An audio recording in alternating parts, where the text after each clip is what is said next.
Hello friend, आज मिलिए मेरे फिंचेस से जो अभी थोड़ा बीमार पड़ गए हैं और देख रहे हैं कितना फुर्तीले हैं अभी।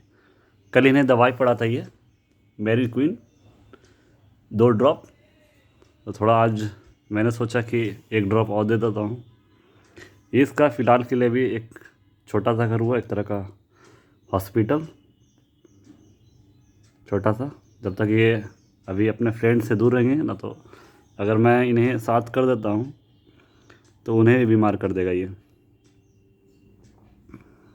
अभी थोड़ा सा ये कल से ये दवाई पिया तो थोड़ा सा इसमें जान आया है।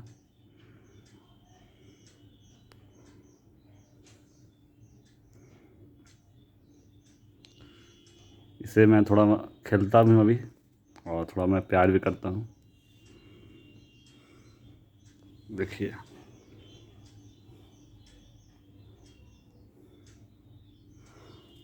सोच रहा कि जितना जल्दी ये मुझे छोड़ दे, उछल रहा है ये बस।